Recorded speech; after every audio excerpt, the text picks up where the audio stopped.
All right, WSA 9 staying on top. Breaking news in Capitol Hill and the Eastern Market neighborhood. Listen to this. D.C. police confirmed that the medical examiner collected 5 fetuses from inside the home of an anti-abortion protester. Her name, Lauren Handy. Handy has just been indicted on a charge of invading and blocking access to a D.C. health clinic. Now, WSA 9 broke this story. We were outside the home. Remember this yesterday on 6th Street Southeast when police were carrying out that raid. Officers walked out carrying red biohazard bags and coolers. That's never a good sight. WSA 9's Bruce LeShan live there with more on some of the shocking revelations our team was able to uncover today. Bruce, good evening.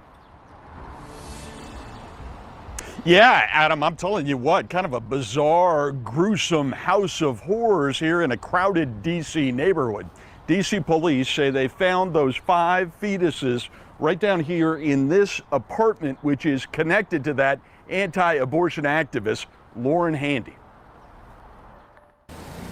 Police say the investigation is ongoing, which leaves us with a ton of questions, like where did the human fetuses come from? Why did she keep them? And what was she planning to do with them? Police carried a cooler and several biohazard bags out of the home on Wednesday. Anti-abortion activist Lauren Handy, outside her home after her release on federal charges, told WUSA 9 people would freak out when they heard what police had found inside her home.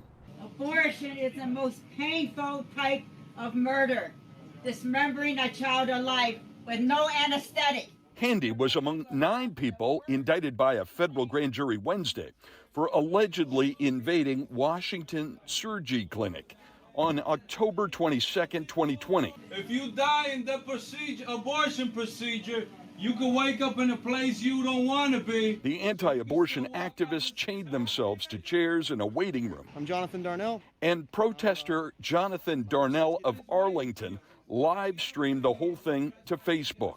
You would cry out in agony. Your mind would be twisted with pain if you could spend 1 minute in hell. Handy, Darnell, and 7 others were charged under the 1994 Freedom of Access to Clinic Entrances Act, which had fallen into disuse under the Trump administration.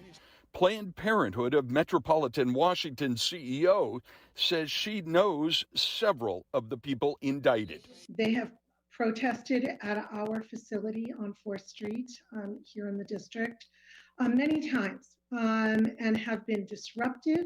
They have harassed patients. They have obstructed patients. And no one should have to experience that intimidation for trying to access health care. Now, Washington Surgery Clinic declined to comment when we called them, so we really don't know whether the fetuses came from there or from someplace else. D.C. police are leading the investigation into the fetuses, and they say it's really ongoing, so we don't know if or when or what kind of charges might be filed in connection with those fetuses. A guy with keys to the house came up to us just a little bit over an hour ago, and he said there is going to be a news conference on Tuesday, and it's going to be big. But beyond that, he refused to say anything at all.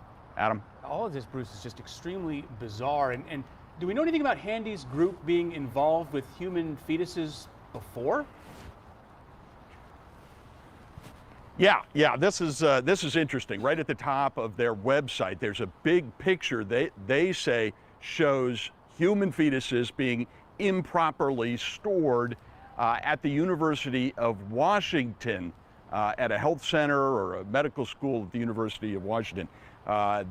Fetuses, baby parts, they say, stored in plastic bags, paper bags in a freezer. But again, we don't know if that has anything to do with what's going on here. Yeah, very strange. Just so many things still need to be unraveled here. Bruce LeShan there for us in the Capitol Hill neighborhood in D.C. Thanks, Bruce.